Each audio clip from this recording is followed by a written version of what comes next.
അതില്ല ഈ സമയത്തുള്ള ഒരു പ്രധാനപ്പെട്ട കാര്യം എന്ന് പറയുന്നത് ഹരിയാനയെ സംബന്ധിച്ചിട്ട് 36-48 എന്നുള്ള നിലയ്ക്കാണ് ലീഡ് നിലയിൽ കോൺഗ്രസും BJPയും ഇപ്പോൾ നിലനിൽക്കുന്നത്.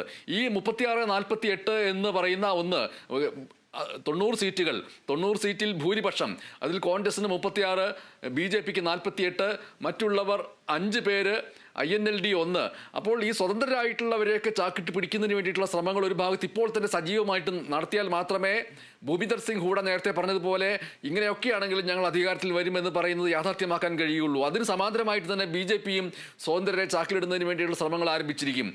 ഇത് വളരെ പ്രധാനപ്പെട്ട ഒരു കാര്യമാണ്. BJP തിരിച്ചുവരവ് നടത്തിയെന്ന് പറയുമ്പോൾ പോലും ആദ്യഘട്ടത്തിൽ കോൺഗ്രസ് ഉണ്ടാക്കിയിട്ടുള്ള മുന്നേറ്റത്തെ നമ്മൾക്ക് തള്ളിക്കളയാനും കഴിയില്ല. അതുകൊണ്ട് തന്നെ ഇനിയുള്ള അവസാന റൗണ്ടുകളിൽ BJPക്കൊപ്പം എത്താൻ കഴിഞ്ഞില്ല എങ്കിൽ പോലും കേവല ഭൂരിപക്ഷത്തിൻ്റെ തൊട്ട് താഴെ വന്ന് അവിടെ ഒരു സ്റ്റോപ്പായിട്ട് നിന്നാൽ പോലും സ്വതന്ത്രർ എന്ന് പറയുന്നവർ അവർക്കുള്ള സാധ്യതയെക്കുറിച്ച് ആലോചിക്കേണ്ടതുണ്ട്.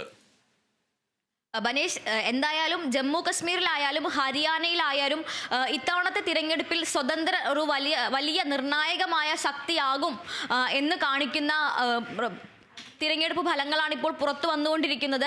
നേരത്തെ കോൺഗ്രസ് ഏറ്റവും വലിയ ഒറ്റകക്ഷിയായി തന്നെ ഹരിയാനയിൽ ഒരുപക്ഷെ സർക്കാർ രൂപീകരിച്ചേക്കും എന്ന നിലയിലായിരുന്നു ഉണ്ടായിരുന്നത്. മുഖ്യമന്ത്രി സ്ഥാനത്തിനായുള്ള ചർച്ചകൾ ആരംഭിച്ചിരുന്നു, അതുപോലെ തന്നെ സർക്കാർ രൂപീകരണത്തിനുള്ള ചർച്ചകൾ ആരംഭിച്ചിരുന്നു. എന്നാൽ ഇപ്പോഴും ഈ ഒരു 36 അല്ലെങ്കിൽ ഒരു 38 എന്ന നിലയിലേക്കെങ്കിലും കോൺഗ്രസ് തങ്ങളുടെ ലീഡ് നിലനിർത്തുകയാണെങ്കിൽ ഈ മറ്റുള്ള പാർട്ടികൾ അല്ലെങ്കിൽ ഘടകകക്ഷികൾ എന്ന നിലയിൽ ഇപ്പോൾ അതേഴ്സ് എന്ന നിലയിൽ നമ്മൾ കാണിക്കുന്ന അല്ലെങ്കിൽ മറ്റുള്ളവ എന്ന് കാണിക്കുന്ന ആ പാർട്ടികളെ കൂടെ ചേർത്തുകൊണ്ട് സർക്കാർ രൂപീകരണത്തിനുള്ള അവകാശവാദം കോൺഗ്രസ് ഉന്നയിക്കാൻ എല്ലാ സാധ്യതയുമുണ്ട്. അതിനുള്ള ചർച്ചകളും ഒരുപക്ഷെ ഇപ്പോൾ തന്നെ ഇതിന് സമാന്തരമായി ആരംഭിച്ചു കഴിഞ്ഞിട്ടുണ്ടാവും. എന്തായാലും AICC ആസ്ഥാനത്ത് നിന്ന് നിർദ്ദേശപ്രകാരം KC വേണുഗോപാൽ അടക്കമുള്ളവർ ഹരിയാനയിലേക്ക് പുറപ്പെട്ടിട്ടുണ്ട്. ഹരിയാനയിലെ സ്ഥിതിഗതികൾ നിരീക്ഷിക്കാനും നിർദ്ദേശങ്ങൾ നൽകുന്നതിനും അതുപോലെ തന്നെ തുടർ നടപടികളെ കുറിച്ച് ഇപ്പോൾ പെട്ടെന്നുണ്ടായ ഒരു ആഘാതമാണെങ്കിൽ പോലും അതിനെ ഏത് തരത്തിൽ നേരിടണം, ഏത് തരത്തിൽ പ്രതിരോധിക്കണം എന്നതിനെ കുറിച്ച് ഒരു അവലോകനത്തിനായി KC വേണുഗോപാൽ അടക്കം AICC general secretary KC Venugopal അടക്കമുള്ളവർ ഹരിയാനയിൽ എത്തിച്ചേരും എന്നാണ് അറിയിച്ചിട്ടുള്ളത്.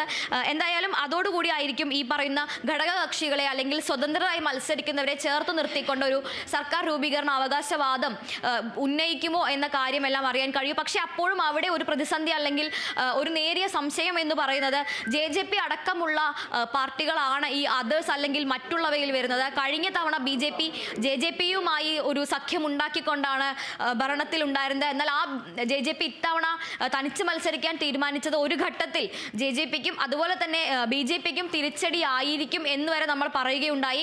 ഒരു ഘട്ടത്തിൽ ഒരു 10 മണിക്കെല്ലാം ശേഷം കോൺഗ്രസിന്റെ ഭൂരിപക്ഷം വലിയ രീതിയിൽ ഉയർന്ന സമയത്ത് JJPക്ക് ഒരു സീറ്റിൽ പോലും ലീഡ് ഉണ്ടായിരുന്നില്ല. ആ ഒരു ഘട്ടത്തിൽ ഒരുപക്ഷെ BJPയുമായി സഖ്യത്തിൽ നിന്ന് പിരിഞ്ഞ് ഒറ്റയ്ക്ക് മത്സരിക്കാൻ തീരുമാനിച്ചത് JJPക്ക് ഒരു തിരിച്ചടി ആയിരിക്കുമോ എന്ന് വരെ നിരീക്ഷണങ്ങൾ വരികയുണ്ടായിരുന്നു. എന്നാൽ ഇപ്പോൾ അതേ JJPയുമായി ഒരു പക്ഷേ സഖ്യം ചെയ്യേണ്ട ഒരു അവസ്ഥയിലേക്ക് കോൺഗ്രസ് എത്തുകയാണ് എന്നുണ്ടെങ്കിൽ JJP അതിന് തയ്യാറാകുമോ എന്നതുകൂടി ഒരു വെല്ലുവിളി ആയിരിക്കും എന്ത് തന്നെയായാലും.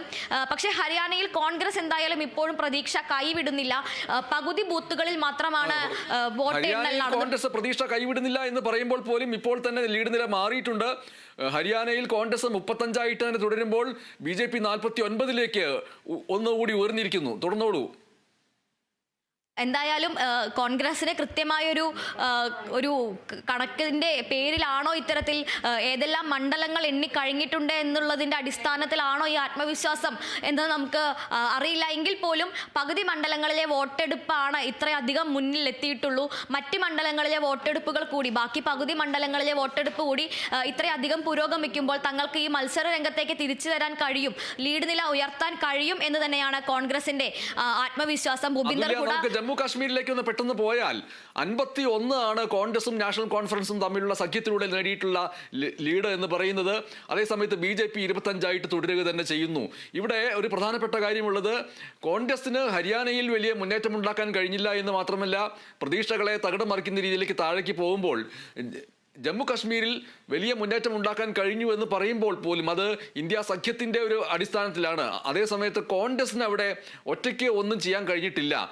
അത് നാഷണൽ കോൺഫറൻസ് ആണ് അതിൽ മുന്നിട്ട് നിൽക്കുന്നത് എന്ന് പറയുമ്പോൾ ഒരു ദേശീയ തലത്തിൽ ഹരിയാനയിലും ജമ്മു കാശ്മീരിലും കോൺഗ്രസിന് വലിയ തിളക്കത്തിലേക്ക് പോകാൻ കഴിഞ്ഞില്ല എന്നുള്ളത് എല്ലാ ആഘോഷങ്ങളുടെയും മാറ്റു കുറയ്ക്കുന്നു, അല്ലേ? ഇന്ത്യ സഖ്യം അല്ലെങ്കിൽ ഇന്ത്യ മുന്നണി എന്ന നിലയിൽ ജമ്മു കശ്മീർ അല്ലെങ്കിൽ കശ്മീർ താഴ്വരയിൽ ഒരു കുതിപ്പുണ്ടാക്കാൻ കഴിഞ്ഞു എന്നത് കോൺഗ്രസിന് അഭിമാനപൂർവ്വം ഉയർത്തിപ്പിടിക്കാമെങ്കിലും സീറ്റിന്റെ എണ്ണത്തിൽ അത്തരത്തിൽ അഭിമാനിക്കാവുന്ന ഒരു സംഖ്യയിലേക്ക് കോൺഗ്രസ് എത്തിയിട്ടില്ല എന്ന് തന്നെ വേണം പറയാൻ.